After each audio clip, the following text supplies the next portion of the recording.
కాంగ్రెస్ వాళ్ళు వచ్చిన తర్వాత బాగా పనులు చేస్తాలట. మరి ఏమేం పనులు చేస్తాలే? వాళ్ళు ఏం పనులు చేస్తలేరు. ఈ ఒక్కటే ముచ్చట.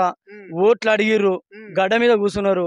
రుణమాఫీ అన్నాడు 2 లక్షలు, అది చెయ్యలే ఎవరికి. మూడు విడతల్లో రుణమాఫీ అయిందంట. అయింది, ఎవరికో దొంగలకి అయింది, ఐటోళ్ళకే అయింది, దొరలకు దాతలకు వాళ్ళకే అయింది. అప్పుడు కేసీఆర్ ని తిట్టిండు రేవంత్ రెడ్డి. ఏమన్నాడు? దొరల పాలయిందిరో తెలంగాణ అని ఏపూర్ సవన్న సుత పాట పాడిండు. అన్ని తీర్ల చేసిండు, అన్ని తీర్లు అయినాయి. మళ్ళా దొరల పరిపాలనే వచ్చింది. ఏది లేదు, 2 లక్షల రూపాయలు మరి పరిపాలన కాలేదు, రుణమాఫీ కాలే. ఆడోళ్ళకి 2500 రూపాయలు ఇస్తానన్నాడు, అది కాలే. గ్యాస్ ఇస్తా అన్నాడు 500కే, అది చేయలే. ఏది చేయలే. అంటే ఢిల్లీకి పోతాండు, అంటే ఢిల్లీలో ఉంటాడు. అక్కడ సోనియా గాంధీ ఏదైతే చెప్తుందో ఈయన ఇక్కడికి వచ్చిండు, బస్ గంతే అంటాడు, ఇది అంటాడు, అది అంటాడు. కానీ ఇంతవరకు ఏది చేయలేదన్న. రైతు బంధు లేదు, రైతు బీమా లేదు, ఆడోళ్లకు పెళ్లిలు అయితే బాపతి అది సాదిమ బార్కు అలాంటి సుత ఏది లేవు అన్న. తుల బంగారం పోయింది, అన్ని పోయినాయి, గంగల కలిసినాయి, పెద్ద అట్లా పడ్డాయి, కథం అయిపోయింది. సోలిపేట చెర్ర పడైపోయి ఆయన హామీలు ఒక్క బస్సు అన్నాడు. ఎందుకన్నా బస్సు ఉపయోగం ఉంది? ఆడోళ్ళు కొట్టుకుంటారు, మొగోళ్ళు ఎక్కితే ఏమంటారు ఎరికేనా? అరే నీదారా, మా ఆడోళ్ళది బస్సు, సీటు మాది, నువ్వెందుకు ఎక్కుతావు? ఆడ నిలబడు, సప్పుడే గాడిద లెక్క నిలబడు అని అంటారు. సప్పుడేక బండ్లో బడమేలో ఆఖరికి వెనకట సైకిల్ అయితే అయినట్టు అవుతుంది. సైకిళ్ళు అయితే ఇక మళ్ళా కొసాగరికి ఈయన మొత్తం చేస్తే పరిపాలన మళ్ళా సైకిళ్ళు అవుతాయి. పెట్రోల్ అట్లే ఉంది, డీజిల్ రేట్లు అట్లే ఉన్నాయి, అన్ని అట్లే ఉన్నాయి. రైతులకు ఒక్కటి సుతా న్యాయం చేయలేన్న ఇంతవరకు. ఇప్పుడు 8-9 నెలలు ఇప్పుడు కాంగ్రెస్ పరిపాలన వచ్చాయి. ఏది చేసింది? ఒక బస్సు. ఎందుకా బస్సు? ఏమిటికా బస్సు? మొగోళ్ళకి ఇల్వలేదన్నా, కొన్ని చేసినామని చెప్తా ఉన్నారు. ఏం చేయలేదన్నా. ఇప్పుడు బస్సు పథకం ఒకటి పెట్టిల్లు, గదొక్కటి చేసిరు అంతే. అంతే. 2500 మహిళలకు ఇస్తాం లేదన్న, అది ఇయ్యలేదు ఇంతవరకు. అది ఎక్కడున్నదో కూడా తెలియదు, అది ఎవరికి ఇస్తారో తెలియదు. అసలు రైతు బీమా లేదు, రైతు బంధు లేదు, ఏది లేదు. 4000 అన్నాడు ముసలోళ్ళకి. పాపం కేసీఆర్ కడుపు సలగుండా ఆయన ఇచ్చినాయే మంచిగా ఉన్నది. కానీ వీడే వచ్చిండు నాశనం వైపు. కాలం చూతలేదన్న మా దేవరపల్లి మండలం నుంచి. మాది దేవరపల్లి మండలం, మా గ్రామం చౌడూరు.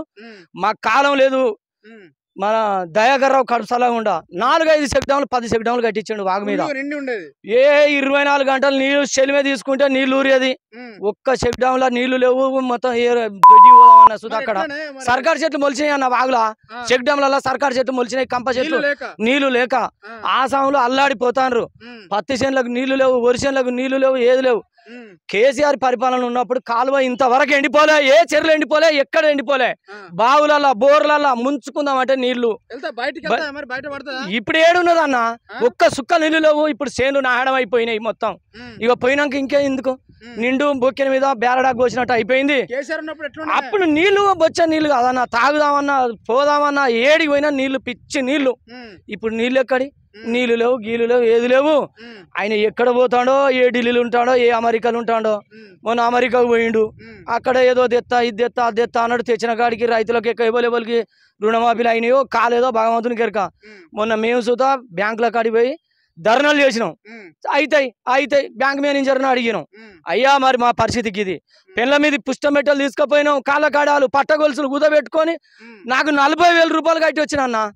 40,000 కట్టి వచ్చిన, నాకు రుణమాఫీ ఇంతవరకు రాలే.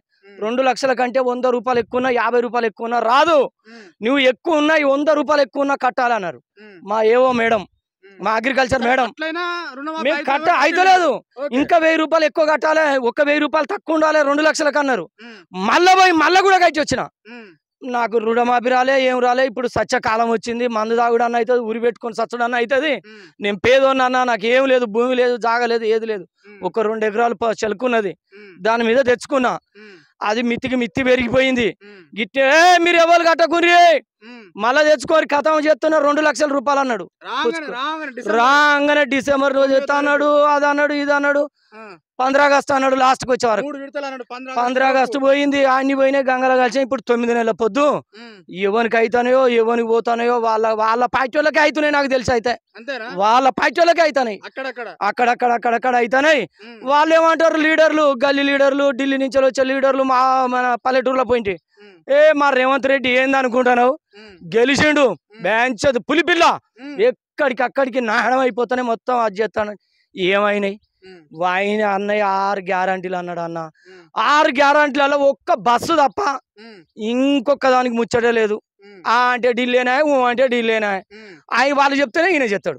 కేసీఆర్ ఏమో సొంత పరిపాలన కథ బ్యాంక్ చదువు వస్తే 10 లక్షలు పోతే 10 లక్షలు అన్నట్టు నూకి పడదేది ఏదైనా వన్ సైడ్ ఉండే. ఈయన పుసుక్కుని ఇక్కడేమో అని అన్నాడు అనుకో అక్కడ ఒత్తిడి అవుతుంది పైన. రాహుల్ గాంధీ చెప్తాడు లేకపోతే సోనియా గాంధీ వాళ్ళ మాటలతోనే వాళ్ళు ఎట్లా నడిపితే ఈయన అట్లా నడిపిస్తాడు పరిపాలన. అసలు దొంగ పరిపాలన అన్న, దొంగ పరిపాలన ఇది. మామూలు నాశనం చేసిండు, నడిమాల నాగలిడి చేసినట్టు అయిపోయింది మాది. లోకల్ బాడీ ఎలక్షన్ మళ్ళీ గెలిపిస్తారని సర్పంచ్ మళ్ళనా అయ్యో రామా మళ్ళా చేసుకుంటే ఇక చెప్పుతోని కొట్టుకున్నట్టే కాదన్నా, మళ్ళా చెప్పుతోని కొట్టుకున్నట్టే, ముచ్చటలేదు చెప్పుతోని కొట్టుకున్నట్టే. వాళ్ళ కాంగ్రెస్ ఓటేసినాము గెలిచిరు సరే ఒక్కసారి అన్నాడు. మా దేవుని ఓడదెంకున్నాం, మా దేవుని మాకు ఇక్కడ ఎర్రబెల్లి దయాకర్ రావు 7 సార్లు గెలిపించుకున్నాం. మన ఏది కాదు తెలుగుదేశం నుంచి వెళ్ళి టిఆర్ఎస్ నుంచి 2 సార్లు గెలిపించుకున్నాం. మేము నాశనం అయిపోయినాం. ఎవరినో తీసుకొచ్చిరు ఎక్కడో పెట్టిరు, సరే పెట్టిరు సరే ఇదొక్కసారి అదొక్కసారి అనుకున్నాం. ఓ మాకు ఒక్కటేసారి వచ్చింది, ఓట్లైన నాడే వచ్చింది అంతే. ఓట్లైన నాడు వచ్చింది, మీకు రుణమాఫీలు చేపిస్తాం, ఇది చేపిస్తాం, అది చేపిస్తాం, మమ్మల్ని గెలిపియాలి, దయాకర్ రావుని 7 సార్లు గెలిపించారు అన్నదంటే ఒక్కసారి వచ్చి అయ్యా మీకు అందరికి నమస్కారం చెప్తున్నా, నన్ను ఒక్కసారి గెలిపియ్యి మొక్కింది, దండం పెట్టింది, ఊరు మొత్తం పాలకుర్తి నియోజకవర్గం మొత్తానికి. ఇక మళ్ళీ పోయింది ఢిల్లీలో పడేది. మళ్ళీ ఎప్పుడు వస్తుందో ఎప్పుడు పోతుందో ఎవరికి తెలియదు. యో అమెరికాలో పోతుందో కలకత్తా పోతుందో ఆమె ఇష్టం, తెల్లపిల్ల ఎక్కడ పోయేది తెలియదు, ఎక్కడ ఉండేది తెలియదు. మన భాష ఆమెకు రాదు, ఆమె భాష మనకు రాదు. ఆమె ఎవరో మనం ఎవరో అయిపోయాయి. గడిచి గడ్డకి ఎక్కే ఎమ్మెల్యే సాబ్ అయిపోయాయి. ఇక మానతోనే ఆసాంలతో ఏం పని, వాడు మునిగిపోతేంది, వానికి నీళ్లు ఉంటేంది, నిప్పులు ఉంటేంది, వానికి రుణమాప అయితేంది కాకపోతేంది. ఆమె గద్దె మీద కూర్చున్నది అయిపోయి పాలకుర్తికి వస్తుంది, అట్ట తిరుగుతుంది, పాలకుర్తి నుంచి అటైపోతుంది. మాకైతే ఇంతవరకు అవ్వాలి, మా విలేజ్లోకి అసలుకే రాలే. ఇక పెద్ద విలేజ్లకి ఏమవుతుందో గా మండలాల పోయింది. ఇప్పుడు మీ మండలం వాళ్ళు మీ నియోజకవర్గంలో ఉన్న రైతులు ఏమంటున్నారంటే మాకు ఒక్క ఎమ్మెల్యే కాదు 2 ఎమ్మెల్యే అన్నట్టుగా చెప్తా ఉన్నారు. 2 ఎమ్మెల్యేలు మాకు ఎవరు, ఆమె పేరు ఏం పేరు ఉన్నది, యశ్వంత్ రెడ్డి, ఝాన్సీ రెడ్డి. మరి అత్తనాడు గల కోడల దగ్గర పోవాలన్నా ఎవరి దగ్గర పోవాలన్నా మాకు అర్థం అవుతలేదు. 2 పెత్తనం చెప్తారు. మరి 2 పెత్తనం చెప్తే మరి అత్త దగ్గరికా కోడల దగ్గరికా ఎవరి దగ్గర పోకుండా మాకు కనిపిస్తుంది, మేము పరిశాన్ అవుతాను. మరి ఎక్కడేమి లేక దయాకర్ దగ్గర పోతున్నాం మొరకు. అయ్యా మా పరిస్థితులు గిట్లున్నాయి, మాకు రుణమాఫీలు కాలే, మాకు ఏది కాలేదు అయ్యా, రైతులతో మా ఇబ్బంది ఉన్నది, నీళ్లు లేవు, నిప్పులు లేవు, ఏది లేదు. గ్యాస్ అన్నారు, గ్యాస్ అటైపోయింది. ఒంటరి మహిళకు 2500 అన్నారు, ఇంటింటికి అది అటైపోయింది, ఇది అటైపోయింది అయ్యా అని ఆయన దగ్గర పోతే ఆయన ఏమంటాడు, మన చేతులు ఏమున్నదిరా వాళ్ళది పరిపాలన, చేద్దాం ధర్నాలు చేయాలి. మొన్న చేసినాం, సార్ వచ్చిండు ఆడికి, పాలకుర్తికి వచ్చిండు, దేవరపులకు వచ్చిండు, అన్నిటికి వచ్చినాం, రుణమాఫీలు చేస్తానన్నారు. ఇంతవరకు గాలే అయ్యా. ఓ మా బతుకులు గిట్లున్నాయి, కాళ్ళకడాలు కుదబెట్టినాం, పట్ట గొలుసులు కుదబెట్టుకున్నాం, 40,000 రూపాయలు తీసుకొచ్చిన ఆ బ్యాంకులో సింగరాజపల్లి బ్యాంకులో కట్టినా, ఇంతవరకు నాకు రాలే, రుణమాఫీ రాలే, ఏం రాలే. ఏడుతాను మేము పిల్లలం కలిసి తెల్లందాకా పంచాయతీలు కొట్లాడుకుంటాను. మార్పులు కావాలన్నారు, మార్పులు కూడా చేసినాం అయ్యా, చేస్తే ఏం లాభం. కాంగ్రెస్ ప్రభుత్వం రావాలి, మార్పు రావాలన్నారు కదా. కాంగ్రెస్ ప్రభుత్వం వచ్చిందే సరే వేసినాక ఏం లాభం, తీసుకపోయినా పెద్ద ఆగులు వేసినాం ఆ ఓటు మొత్తం అంతే తప్ప కానీ ఏం లేదు. ఆయనతో అయింది ఏం లేదు, ఒరిగేది ఏం లేదు. ఇక గిట్నే ఏడవలసింది 4 ఏళ్ళు, ఇక 9 ఏళ్ళు అయిపోయింది. ఆయన రుణమాఫీలు చేయడు, అది కాదు ఆడోళ్లకు ఆ 2500 కూడా వేయడు, ఆ ముసలోళ్ళకు పింఛను పెంచాడు, ఏది లేదు. ఇక కథ ఓం నమశివ అయిపోయింది. మళ్ళీ ఢిల్లీకి పోయిండు మొన్న, ఇక వచ్చిండో రాలేదో తెలియదు. అంటే ఢిల్లీ అంటే ఢిల్లీ అంతే తప్ప ఇంకోటి ఏం లేదు. నాయన అందరికి మీకు దండం పెడుతున్నా, రేవంత్ రెడ్డి గారు మీ కాలు మొక్కుతున్నా, అందరికి ఏ పార్టీ కాదనుకుంటా రుణమాఫీ చేయి, 2 లక్షల రూపాయలు 6 గ్యారంటీలు అమలు చేయి అని కోరుకుంటున్నాం. తండ్రి నీ కాలు మొక్కుతా, దేవునికి మొక్కినట్టు మొక్కుతాను మీ కాళ్ళు. ఎందుకంటే మాకు బుద్ధి వచ్చింది, మార్పు అన్నారు. మిమ్ముల తీసుకుపోయి సింహాసనం మీద కూర్చోబెట్టినావు నాయన. అందరికి మంచిగా న్యాయం చేయి, అన్యాయం చేయకు రైతులకు. రైతు లేని బాధ మీకు సుతా తెలుసు. మీరు ఒకసారి రైతు బిడ్డవే, నువ్వు రైతు బిడ్డవే అని కూడా మాకు ఎలక్షన్లలో చెప్పినావు. నీకున్నది భూమి అని చెప్పినావు నాయన. నీ పరిస్థితి కూడా గంతే, మా పరిస్థితి గంతే. మాకు రుణమాఫీ చెయ్యాలి.